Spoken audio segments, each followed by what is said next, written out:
Welcome back guys, so Ross the Boss. Ito na naman yung lulutuin ko. Ito yung laman. Aadubuhin ko ito or gisahin ko lang ito. Haluan ko ito ng liver, chicken liver. Yung igigisa ko lang ito. Maliliit na chunk lang ito. It's a bite size, so madali lang lutuin.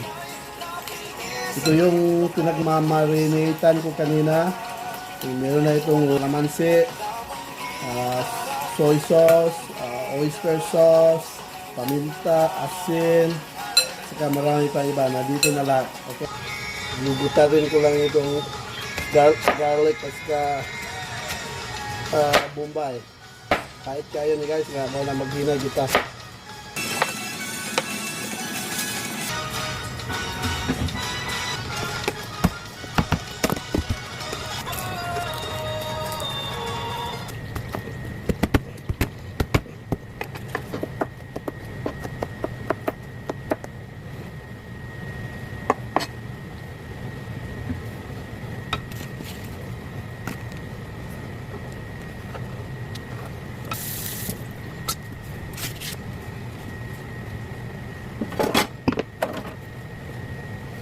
Morning ang atay guys, atay sa manok. Ako nang gi-marinate ni sa fresh milk ang akong gi-marinate ini para juicy at saka malambot.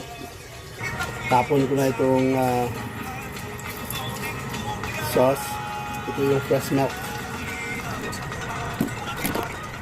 Ayan. Slice ko na lang.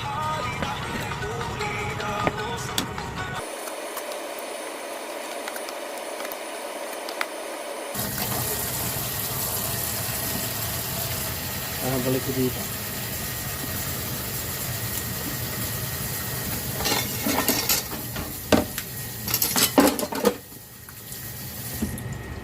Ito, prituhin ko muna yung garlic. Pagkatapos yung liver, okay? Prituhin ko lang ito. Prituhin ko muna yan. Pagkatapos takpan natin. Ito na yun. Baliktarin ko na. Bango na eh. Mukhang masarap ito eh. Tapos lagyan natin ng onions or sibuyas. Sibuyas na pula. Ilagay ko dito. Wow guys, sarap nito.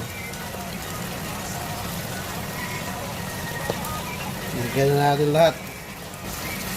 Mix natin ng konti para maluto yung sibuyas. Kita mo guys, ha?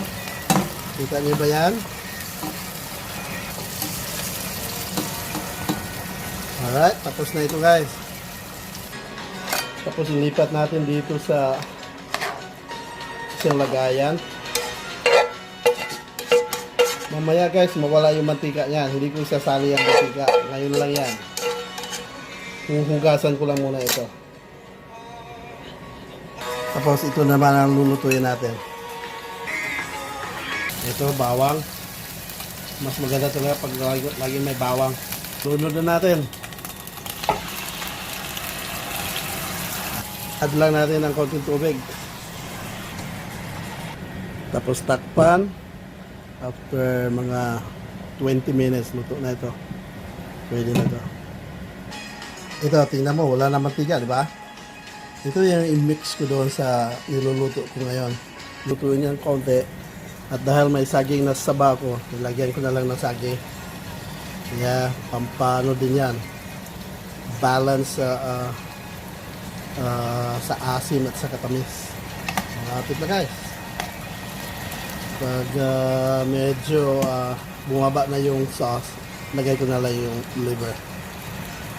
Alright guys, kunti na lang yung sauce. Sasama ko na itong liver, okay? Ooh, wow!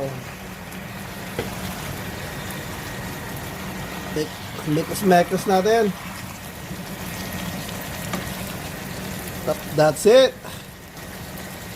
Okay, have a nice day. I hope you have a good day today. And Ross the Boss signing off. Thank you.